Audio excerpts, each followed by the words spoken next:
Ashamaa harka fuunee akkam jirtu hordoftoota daandii barnootaa nagaan keenya lafa jirtanitti isin haa qaqqabu. Guyyaa irraa kana barnoota afaan Oromoo keessaa kanan isiniif qabadheen dhufeen jiru qubee afaan Oromoo qubee gurguddaa qubee xixiqqaasaatti akkasumas qubee dachaa qubee gurguddaasaatti kana malees immoo qubee dubbachiistuu afaan Oromoo 5 isiniif qabadheen dhufeen jira. Kanaaf namoonni maatii daandii barnootaa hin taane maatii daandii barnootaa ta'uudhaaf sabiskiraayib, sheer, foloo gochuu hin dagatinaa.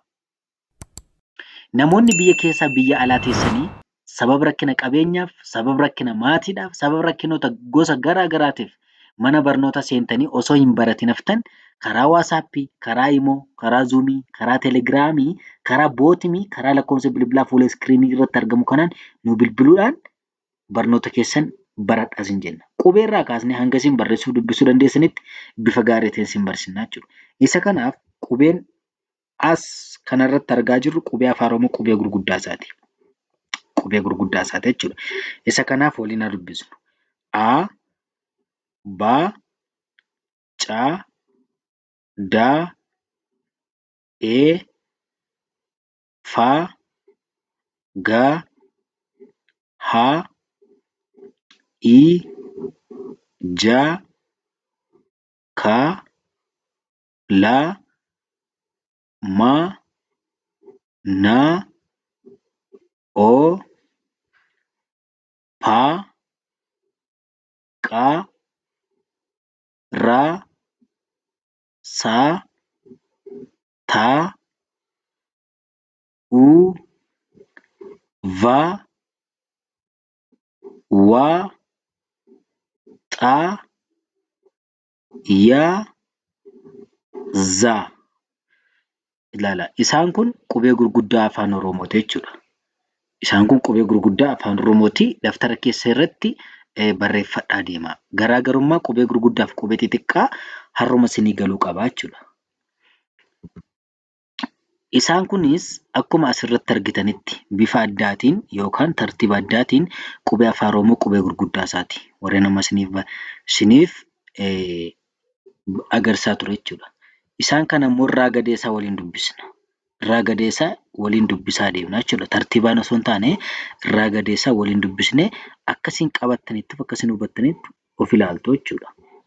Kanaaf A, E, I, M, Q, U, Y, B, F, J, N, R, V, Z, C, G, K, O, S, W, D, H, L, P, T, X.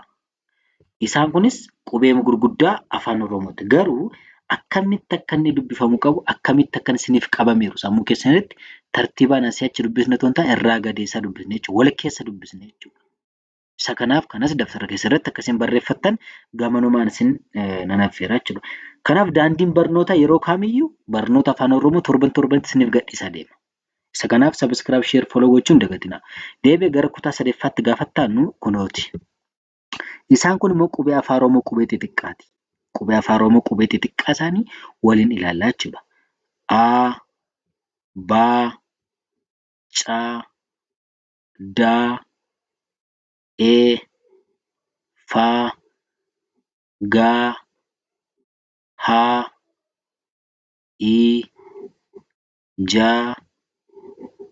K, L, M, N, O, P, Q, R, S, T, U, V, W, X, Y, Z.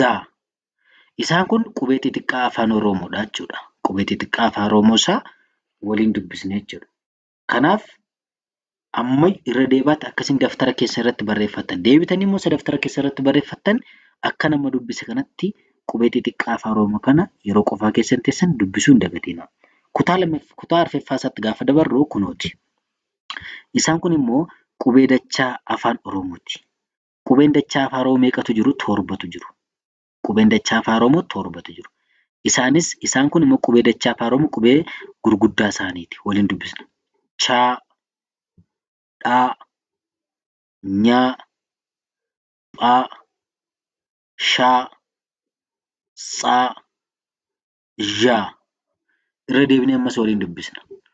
Chaa, dhaa, nyaa, phaa, shaa, tsaa, zhaa. Isaan kun qubee dachaa afaan Oromoo torbanidha jechuudha. Qubee dachaa kanas hundi keessan akkasiin beektan, akkasiin qabattan abdii guutuun qaba. Kanaaf barreeffachaa deemaa, dubbisaas deemaa. Inni itti aanu kutaan shanaffaasaa ila kunooti. Isaan kun immoo qubee dubbachiistuu afaan Oromooti. Qubeen dubbachiistuu afaan Oromoo shanitu jiru. Qubee dubbachiistuu afaan Oromoo shanitu jiru.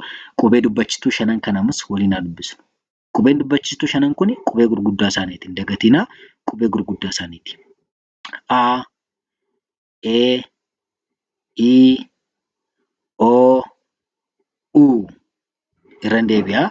A, E, I, O, U. Isa kanaaf qubeen dubbachiistuu afaan Oromoo shanan isaan kanadha. Qubeen dubbachiistuu kun hojii gurguddaa hojjetu waan ta'eef akka isin hin daganne gamanumaan isinitti hima. Kanaaf namoonni immoo gareedhaanis barachuu barbaadan, dhuunfaa keessanittis barachuu barbaadan karaa lakkoofsa bilbilaa fuula iskiriinii kanarratti argamu kanaan nu bilbiltanii karaa waasaappii nu bilbiluu hin dagatinaa. Akkasumas karaa iimoos nu bilbiluu hin dagatinaa. Karaa telegiraamis sa'aatii 24 guutuu banaadha waan ta'eef nu bilbilaatti barnoota keessan yeroo yerootti baradhaa isin jennaa. Yeroo gaarii qabaadhaa.